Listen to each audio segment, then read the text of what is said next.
Hi, Intuitive viewers. How's it going? Look what I have here. Hello. A little Cassie Carey. Hello, everybody. So Cassie's home, as you can see. So we thought we'd have a conversation because I've been dying to talk to her about some of the weird stuff that's been happening with her on her channel. Yeah. So for those of you who don't know, she has a YouTube channel.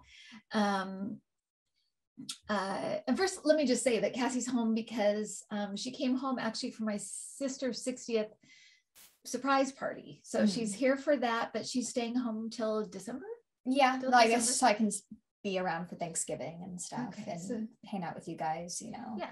Yeah. So December, and so we're just so happy to have her home. It's so nice to have her home. We're so happy and relieved to have her home. But anyway, Yeah.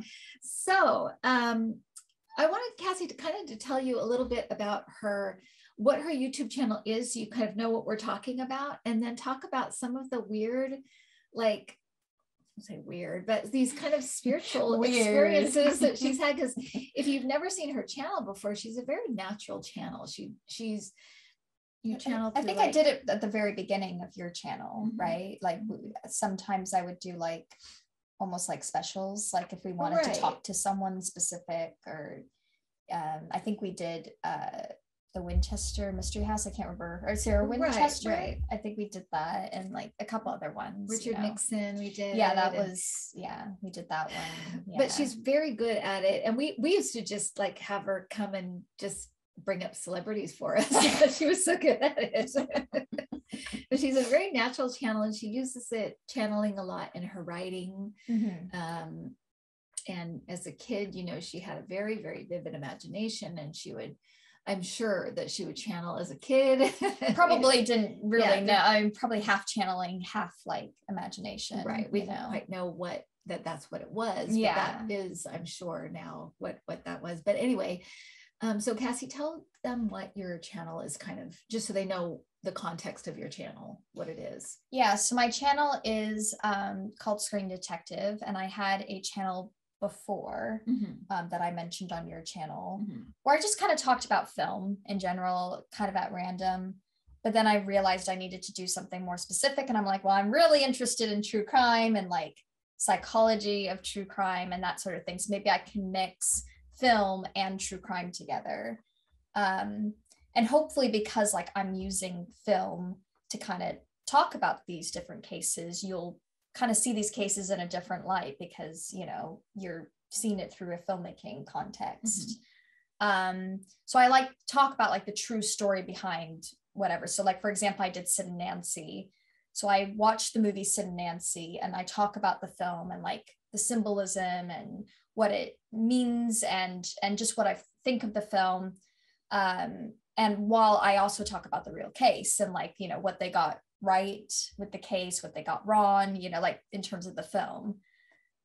So that's kind of what I've been doing, and it's called Screen Detective. And so I've just been kind of doing that, and I really like it. Yeah, it is a really good channel. We've kind of held off talking about it because when she did her last channel, the algorithms and all that stuff, so we kind of waited, but now you can go and look at it. It is up, and I think Cassie too wanted to get some content up there before she actually, and I wanted to get a few subscribers up there before I put it on your channel, just so I can, because the algorithm is just it can mess with things. It's a YouTube thing. Yeah, it's a YouTube thing. That's all you need to know. Yeah. So, but what I wanted to have Cassie on to talk about in the context of the channel, and some of this stuff, I'm going to prepare you because it might be a little bit controversial. Whoa. Breaking boundaries.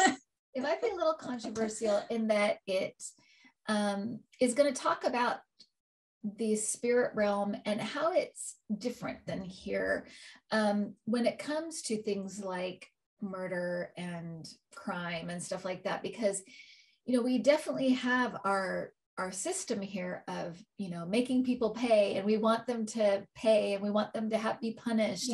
There's a lot of revenge. You know, there's a lot of like revenge mixed with just anger with that sort of thing, and sadness, and a lot of like emotions taking over in terms of making decisions. Right. Placing blame. We want someone to blame. Yeah, there's someone to blame, which isn't understandable, but yeah, it can be hard sometimes, you know, to see.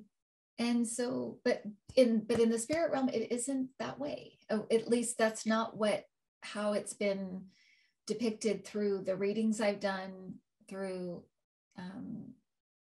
the reading, like physical reading that I've done about it, the understanding that I have of it. It's not the same way.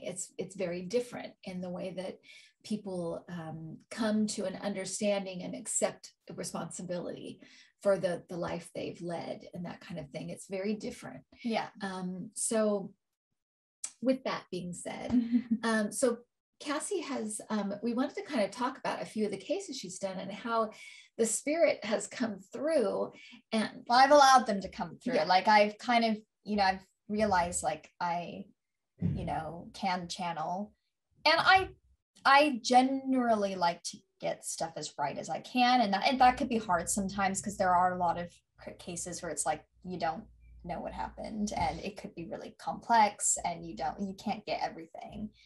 But I try to at least be in the right direction. And one of the ways I've done that is, hey, you know, with white light of protection over me, of course, like, hey, you know, if you want to come in and, you know, let me know what happened or give your side of the story, then I'm open, you know, I'm open to that. So, yeah. Right. And so in the case of like Sid and Nancy, I think that was the first one where Sid Vicious came through, Nancy Spungen came through at different points. So yeah, well, we I wasn't really doing that at that point yet. I didn't start to do that until JonBenét Ramsey and that case. But I could definitely like feel them influencing the narrative or emphasizing certain points, especially Sid Vicious. And I think there is like an orb during that video that you spotted. I can't remember where it is, but there is an orb in there. But that was kind of one of the first like, and we had like, or at least I had channeled Sid and Nancy before because we love the movie and we love the, you know, the actual story of their story, you know. So I think that's why they felt comfortable, I guess, to come in, is because I channeled them before. And I kind of knew what their energy felt like when they're around and stuff. So yeah, so I think they were definitely like focusing the narrative, you know, helping me focus on certain points. You know? And what were some of the points that he was like pointing out to you, or what were some of the things that you feel like he influenced you as far as how you did the video? I definitely think the actual murder was a big one. I think because I just kept getting this feeling the whole time, and I didn't really have any. I had some facts that it was like, you know, it seems probable that this happened, but I had nothing concrete that was like, this definitely happened. But I definitely felt pulled that the murder, that he did do it, but that it was an accident, and that he was, you know, on drugs basically when it happened, or they were both on drugs when it happened, and he didn't really realize how severe it was until the next day. So like stuff like that, like I got that feeling, but I had a few facts to maybe support that, you know, but not a lot, you know, but I still kind of went in that direction. Right. So yeah. And for those of you who don't know the story, is he was in the band, the Sex Pistols, and he ended up murdering his girlfriend. Well, we don't know. I mean, it's kind of, it's presumed he did, but there are a lot of theories where it's like, you know, someone came in, like a drug dealer came in and, you know, like some random person. And I've never really felt that personally. And I definitely think, you know, he like took responsibility for the whole thing happening and wanted me to emphasize that he did do it. He didn't want any blame to be put on anyone else, you know. Right. Yeah. And in reality, he was arrested, but he never like went to trial. He died before the trial. I think he was on bail. I think he was on bail. On bail. And then he died of a drug overdose. Yeah. And then in the case of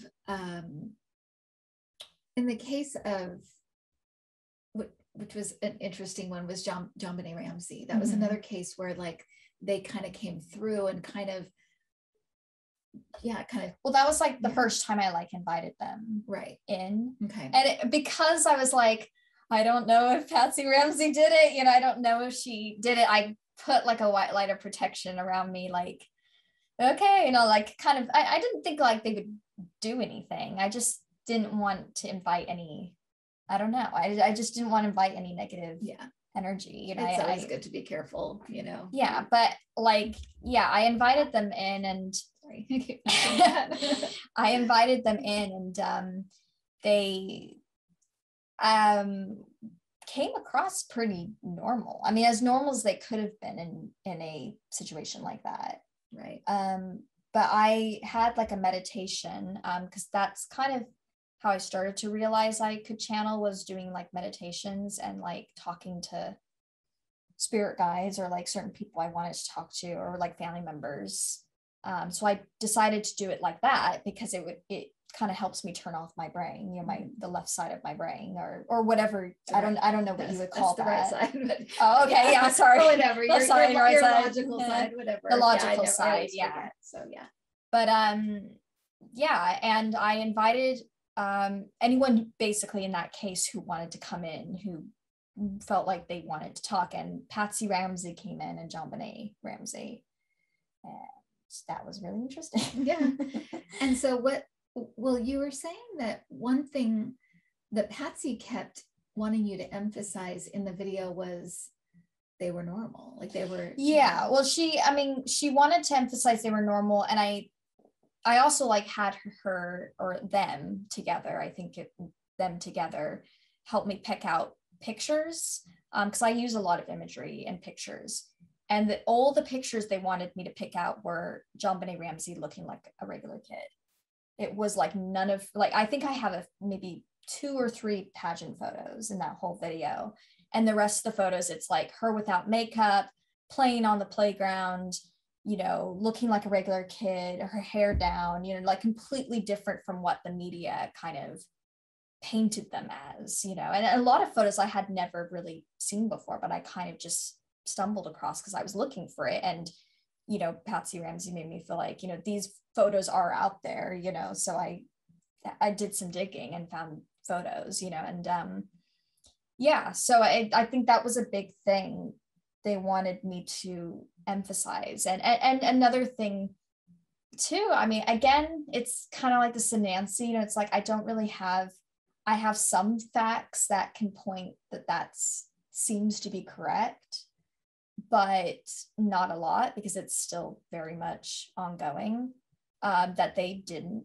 do it, that it was an intruder that did it. And yeah, that's kind of what they said. And it is one of those things where it's like, oh, they're lying on the other side. It's kind of like, well, they have no reason to lie anymore, because it's not like they can be punished or something. It's not like they would get something would happen to them if they if they admitted the truth. Like, the dad's still alive. The dad's still alive, but he's gone through like the ringer, you know, with everything, you know, and he's gone through with being innocent and guilty. So I don't know if it would matter at this point, if that. And you'll have to see the video. Why Cassie kind of comes to that conclusion. And it is one of those things where it's like, it's an open case. So and the police definitely like messed it up from the beginning, and it was just not good.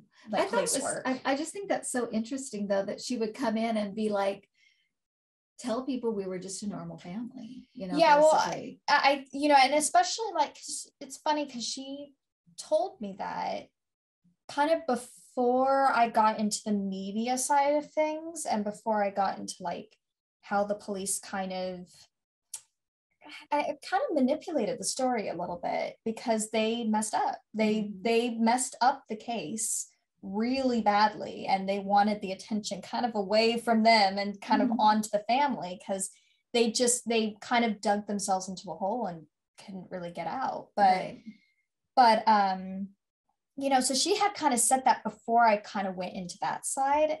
And then when I went into that side of the case, and I read a really good book called The Cases That Haunt Us by, I think it's John Douglas, who is like a criminal profiler, he came to the same conclusion that and he met with them and talked with them and has done countless cases. He did the book Mindhunter. He was part of the team that basically discovered criminal profiling. Right. And he interviewed them and interviewed, mainly the dad more than the mom, but he interviewed both of them and came to the same conclusion. Like, I really don't think they did it. And same with there was another detective too, that I watched a documentary about, but he also, like John Douglas also talked about him as well. I can't remember his name, but he, I think, had something crazy, like a 90% success rate or something, or like something really high. I can't remember off the top of my head, but again, he was like, I've looked through all the evidence and I've interviewed these people, countless times, and interviewed people around them. He's like, I can't find anything. I really think it's an intruder. And every time they would tell the police, like, you should do this, you should do that, to find him, they're like, okay, good. We're going to keep looking at Patsy and John Ramsey now. And it's like, what? Like, why don't you even look at it? Right. It's like they didn't even attempt to find the person. They were just like laser focused and couldn't unfocus. And because 90% of the time it is. It is. Like, yeah. Well, and then they even acknowledged that. Both of them even said, like, it is incredibly rare to have an intruder come in like that, but it does happen. And they both have said, like, they've been on cases where that has happened, right, where an intruder comes in the middle of the night, and it's scary to people. Right. It's scary that can happen to people. Exactly. And that's part of it too. I think that it's almost a comfort for people to think it is the parents, because then it's like, oh, that can't happen to me. But if to think of an intruder coming in and taking your exactly, child, that's so frightening. Yeah. But and don't I mean, you can of course put in the comments and things what you think about the case, but don't think that we're putting it concretely. This is what it's happening. This is kind of just what, as Cassie did this case and what she does so much research for this channel. It was kind of a mixture of spirituality and research. Exactly. It was like she kind of said one thing and research kind of said another, and they just kind of slowly melded together and was like, this is what happened. They just kind of slowly met. And like I said, there's nothing like concrete, but there's definitely evidence I found that's like, that's weird. That's something to take note of, that they didn't mention, when during the news cycle, like when that was going on. And she lays it out. You can see when you see the case, you can Cassie see lays the it video. out. But I was gonna say though, I've seen psychics and stuff do this case and say like it's the dad. Sometimes I'll see, or that's the mom. But you said that in the video that you do think like they hid some things, and so that's what maybe made them kind of like part of it. Or they lawyered up from the very beginning, which was a big thing, and maybe in hindsight they shouldn't have done that, but it's also one of those things too where it is like a moral dilemma, because you're like, you obviously that makes you look guilty, hiring a lawyer, but it's like at the same time it's like you're immediately being like looked at as being the murderers were, and their whole thing was, we need to find who did this, and we need to get a lawyer so that we can convince them we didn't do this. But it had obviously like the opposite effect, and there were like some things they did that they probably shouldn't have, ways they reacted, or things, like lots of things with like touching evidence and stuff, where it was just like, but even the police touched evidence, like it was just a mess. Like it wasn't just like the parents like, oh wow, I'm touching all this, oops, sorry. It's more like they touched the evidence and the police didn't tell them not to, and the police touched the evidence. It's just like, it was just like a small town. They didn't know how to handle this, a case like this. And they didn't, I think what really messed it up was that they didn't know it was a homicide. They thought it was a kidnapping. So they didn't, set anything up like it was a homicide, until the very last second. They're like, oh crap, like this is a homicide, you know? You're right. This is a homicide scene. Yeah, exactly. Which is like, has a completely different like protocol, to a kidnapping. So yeah, it was just a mess, you know? Yeah. And so, and we think like maybe they did things to protect their son and things like that. Well, I mean, like, he had a business, he had a large business, and they had a lot of money, a lot of people that they employed. And I think, you know, there were definitely things they shouldn't have done or that they hid. And then, you know, they've always been very secretive. And, you know, it's just, I think John Douglas said was, you know, everybody reacts to grief differently. There isn't one reaction. And I think that's a misconception, is that, oh, like if someone's grieving, they have to be, you know, emotional or acting this way, or like completely aligned with the police. And it's like, that doesn't always happen.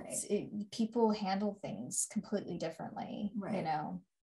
So, so I thought that was interesting how she would come in and kind of talk about how make sure they know we were normal, that make sure you use these photos so that we can see that I think that it really bothered her that it made it look like they were some weird pageant family. Yeah. And that came out. So, well, and they said, like, you know, like when I had that meditation and stuff, like they said, you know, they definitely had a side to them. And she admitted like that she was like controlling and did have like, was just very much a perfectionist when she was alive.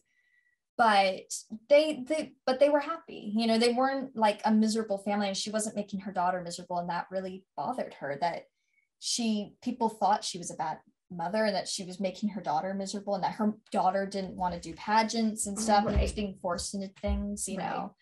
I think that really bothered her. But, you know, she didn't come in like, I'm the greatest, you know, but it was more like, you know, I did have problems. I definitely had an issue with like perfectionism and like looks, you know, how we looked as a family, and you know, with status. But, you know, I admit I was a good mom. I felt like I was a good mom, you know, and I think that was a big thing for her, you know, to emphasize. Yeah.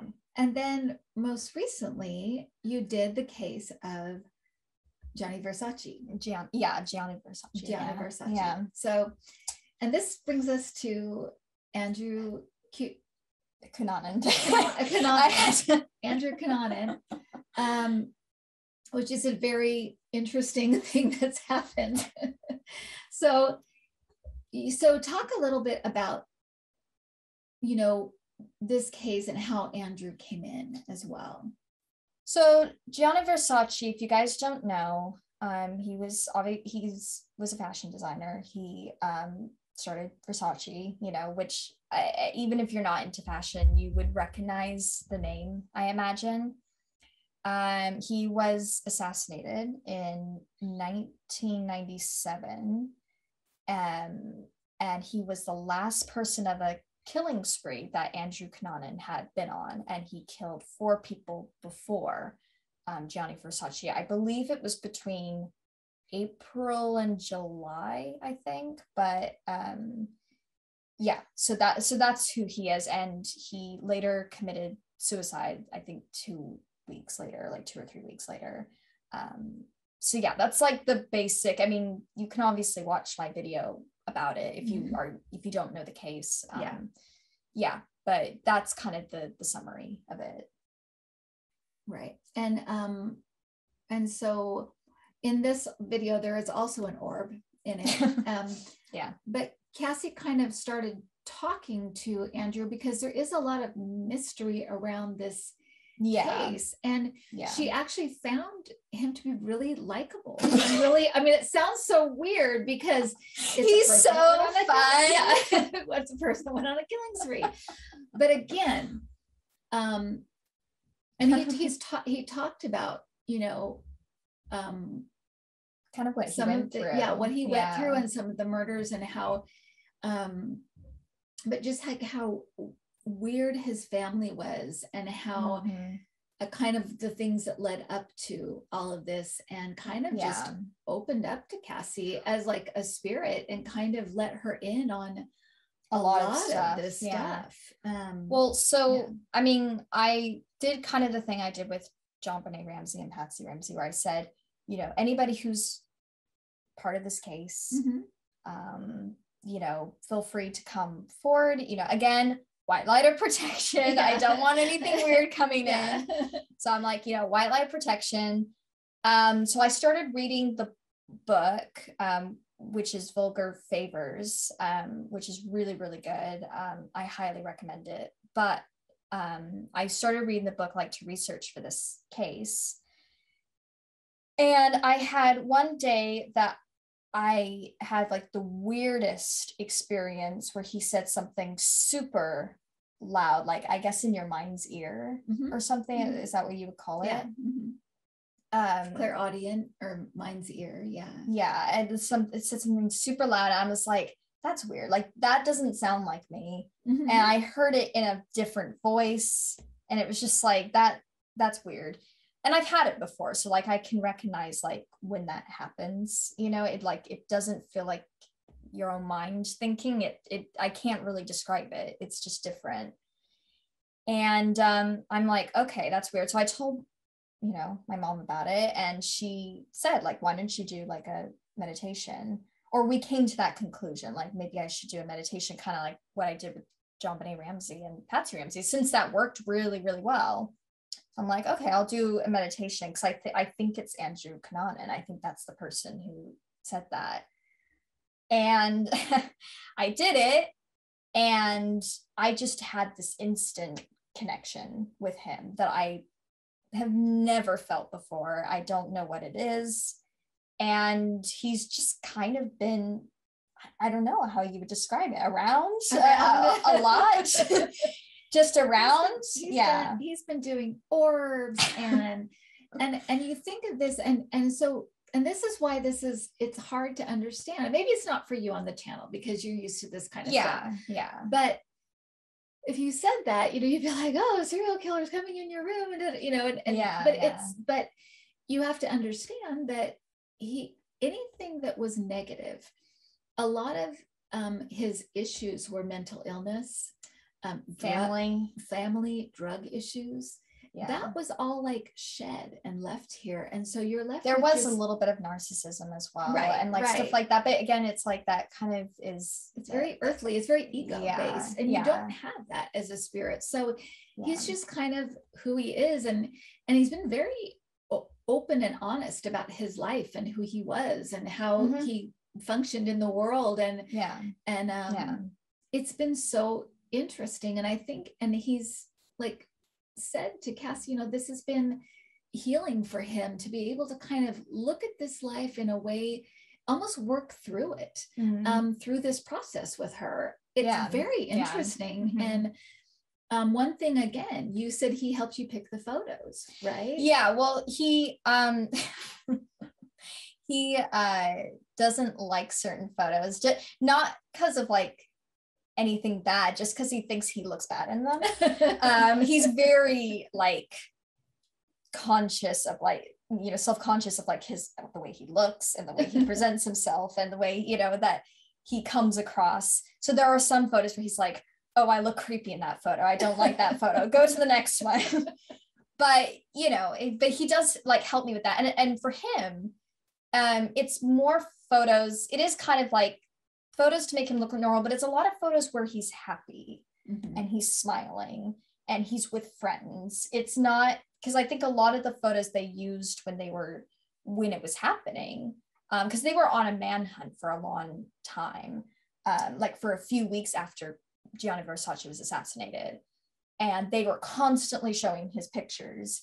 And there are some photos that they show that he hates and so much, but it's all photos though, and you probably know what I'm talking about, where it's like they make them look super creepy, like sinister, creepy. And he was like, no, don't use those photos, like use these other photos where I'm actually happy.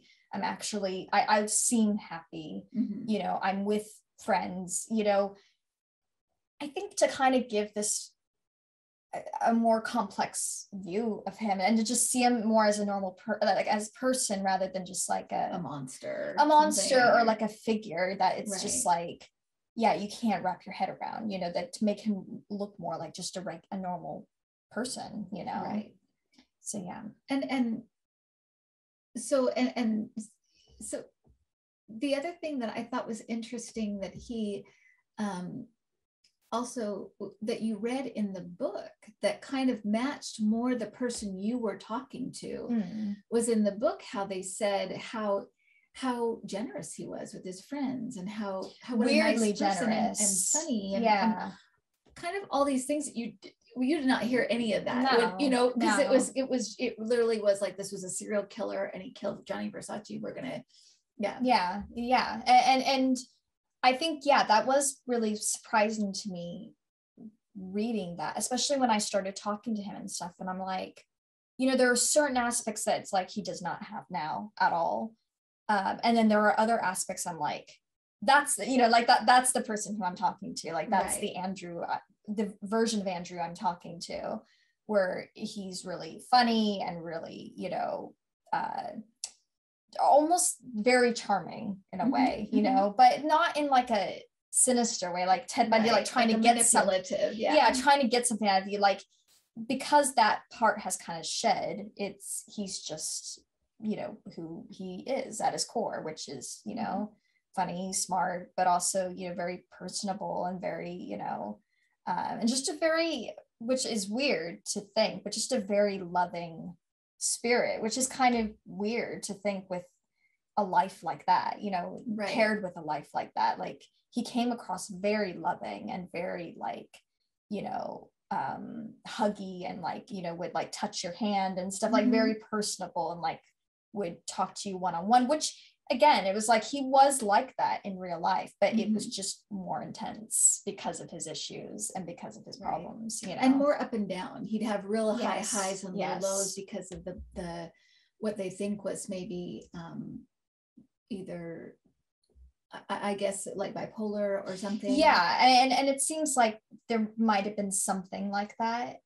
Again, it's like, you know, a lot of these people, they don't diagnose them until they go to jail or until after their death, you know. It's so it's kind of up for speculation, but you know, his family had some mental health issues, so I think definitely there was something there, but we don't quite know. Well, what has been interesting for me with this is like so Cassie, and she doesn't share this stuff in her videos, but I thought it might be interesting for you all to hear, is that he has told Cassie, like, he doesn't really, he's talked to his parents on the other side, but they don't really get along, you know. Even on the other side, they don't really have anything in common. They were just kind of in this life together. Well, it's like he talks to them to like work through that life.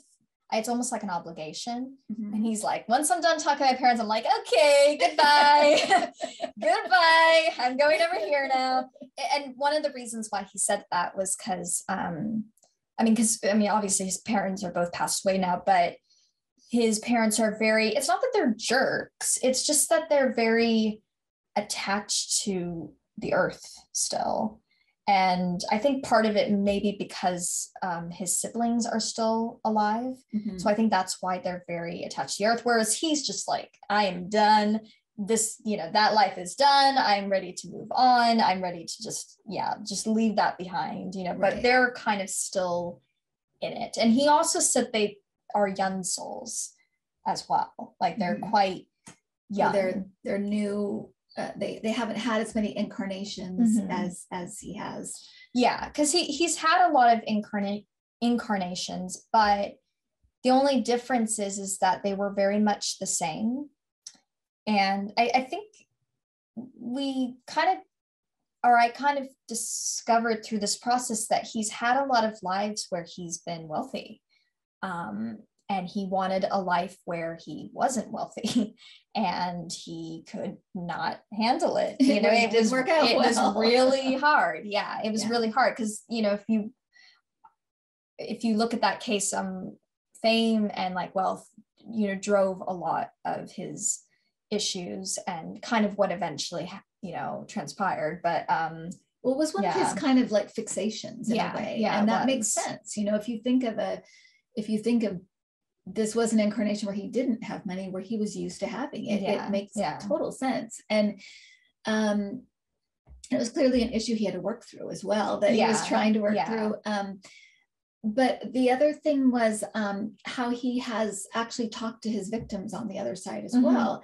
And they've kind of worked through things and kind of even like not, it sounds so awful to be like, they laughed about it, but they kind of have like worked through the problems they had and the what had happened. And well, because when you don't have, they're actually friends and close on the other side, because there's no such thing as death really on the other side. I mean, obviously you're away from your family and stuff, but there's always this knowingness that you're going to see them someday, right? And that that there's no death, so there isn't as much weight on death and that sort of thing as there is here, because it's just not a thing there. It's just like, it's just one of those things. And anybody that you've kind of like, you feel like you've left behind, it's hard and it's sad, but someday you're going to meet up with them, right? Eventually you'll meet up with them. Yeah. But it's so it's been fascinating, and he's just kind of been like I don't say a friend, but he has just kind of like hung around, and he'll just like come in, and he's very upbeat, very sarcastic, very aware of his life and the effect it had on people and the effect it had. But one thing we are going to do is we're going to San Diego next week, and that is where he's buried. So we're going to go to that and have kind of do one of our cemetery visits. But in this context, it should be really interesting if anything happens. Because he's kind of just been, I mean, he obviously isn't around all the time, but he comes in and out. He's around a lot. I mean, he is around a lot. And I think I was saying to Cassie that I think that because it was such a traumatic life, and it was just kind of like, I'm out of here, I think Cassie has given him kind of a connection to the earth plane to work through some of this stuff, but as himself, more as who he really is. And something more positive rather than negative. Because I think a lot of, especially towards the end of his life, a lot of the experiences he had here were very negative, and the relationships were very negative, because we're by doing this video, I just thought you guys would find it really interesting, but it's not to make light of murder or death or anything. It's just it's looked at very, very differently there. It's just not the same. And he also had a comment on Donald Trump, which I thought was really interesting. So what did he say about him? Well, because you and I just want to go through as well that it's really easy for me to connect with him.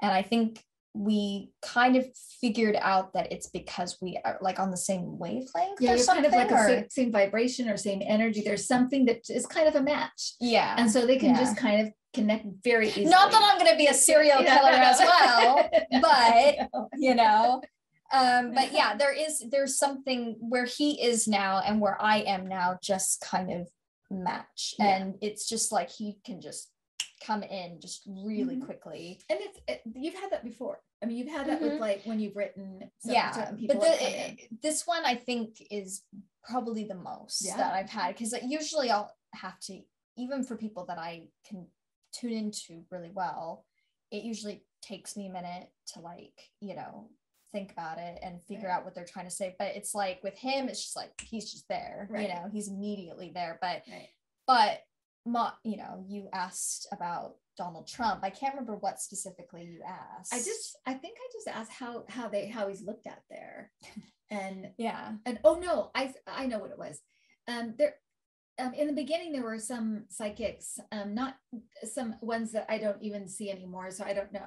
They're not ones that we normally talk about or with or anything like that. But they had said, is he some kind of dark angel where he's coming in to do things so that we, make the world better and stuff.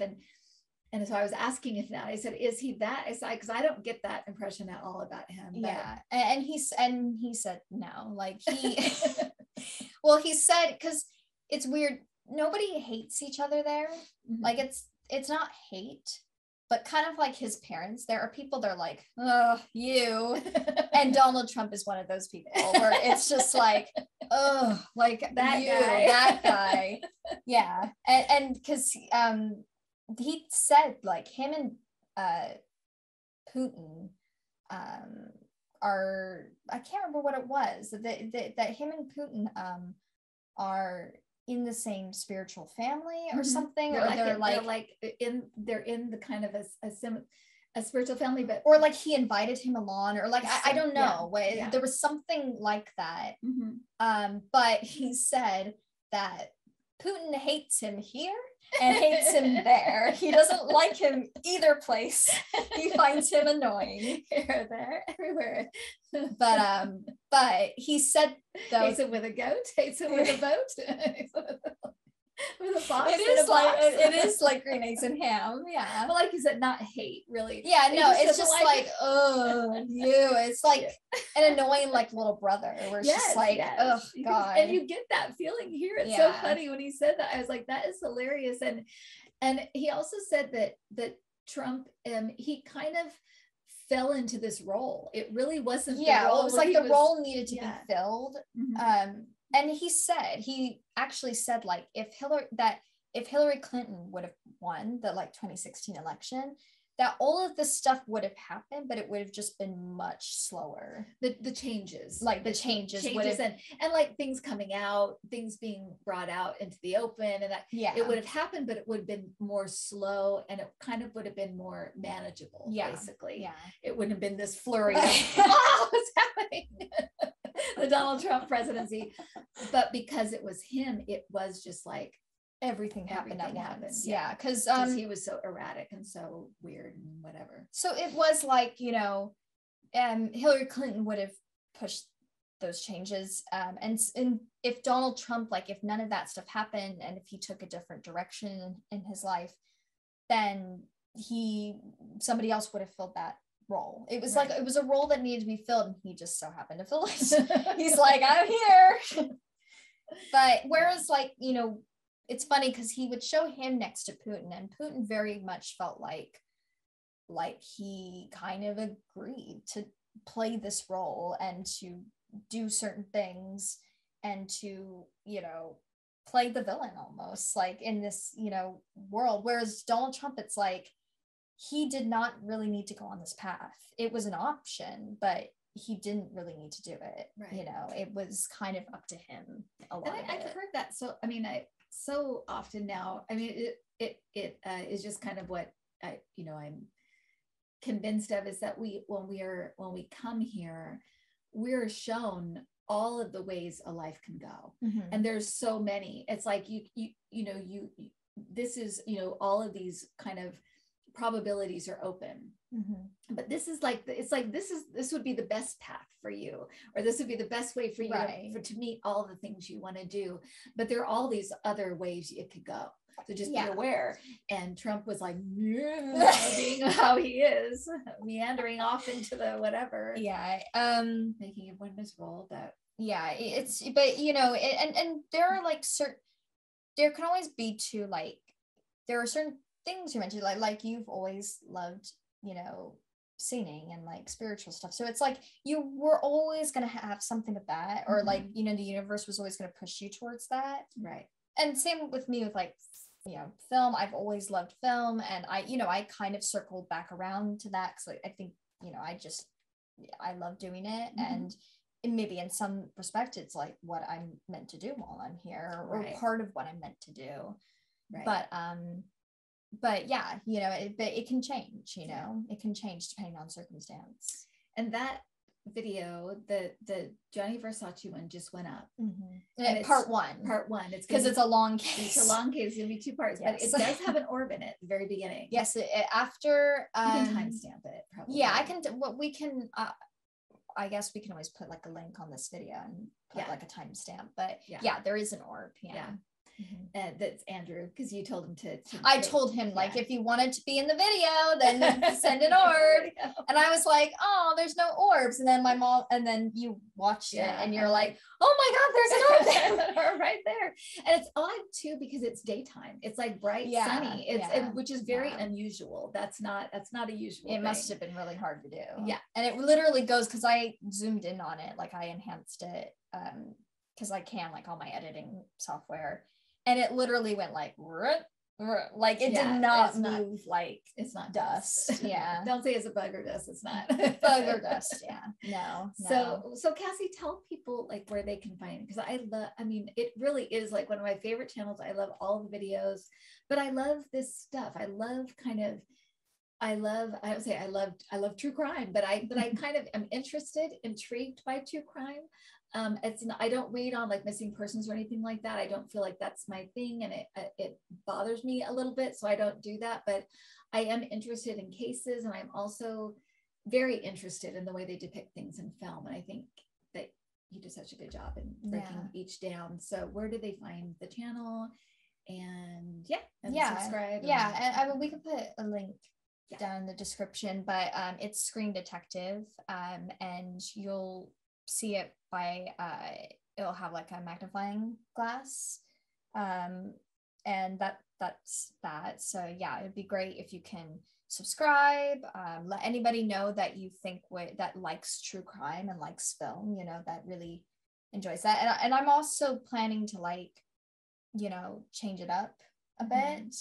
I'm planning to go to a more spiritual side of this, because there are a lot of like ghosty kind of movies, or like supernatural movies that are supposed to be based off of real cases, like The Exorcist is a good example, where it's not a true crime case, but it's supposed to be based off of a real thing, you know. So I'm planning to start doing videos like that, where I can, you know, at the very beginning kind of talk about the facts and like the story, and then talk about the film, and then talk about kind of what I think from a spiritual point of view, and maybe even like research what paranormal investigators say, what psychics say, like mediums and stuff, and intuitives, you know.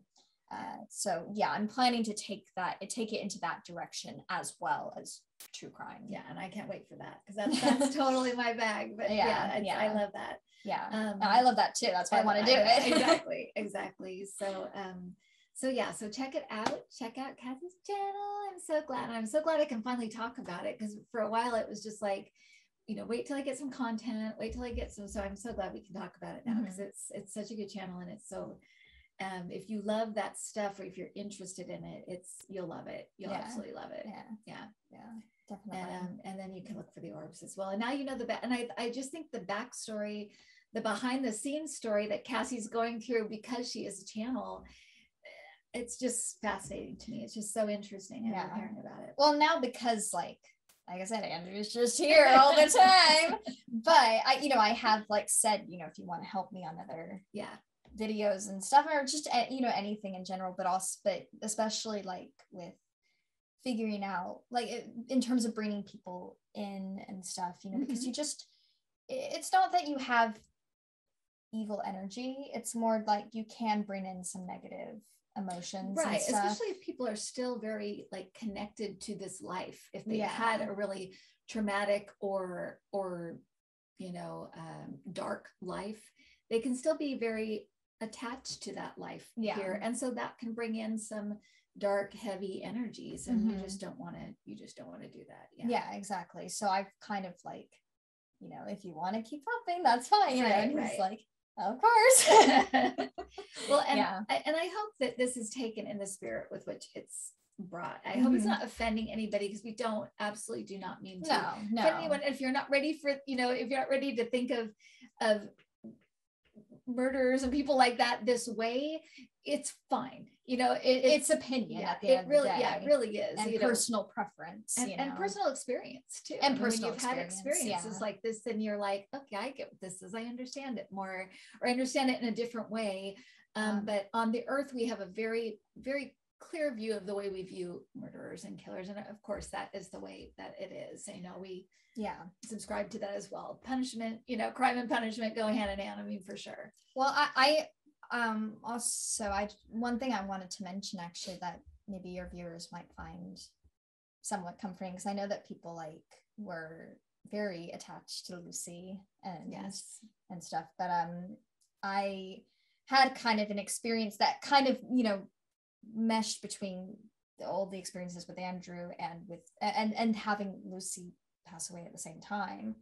I asked him earlier in the day that you guys were putting her down, you know, just you know, completely away from that, asking if he could mess with, because sometimes he'll mess with my computer in weird, like, you know, mess with like it just like freezing all of a sudden at weird points and stuff. So I asked if he could do that again at night, or just whenever.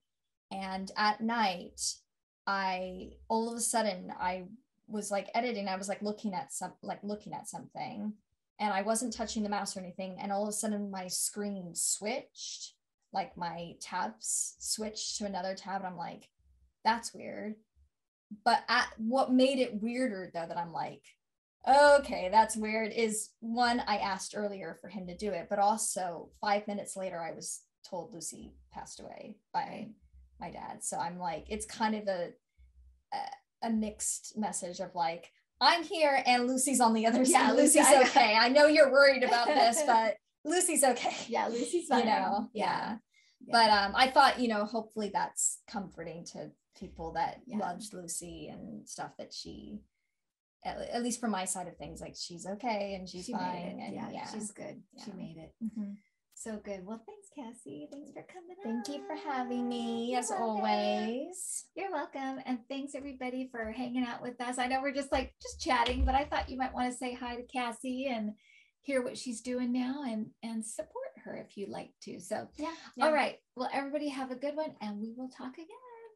Bye. Bye.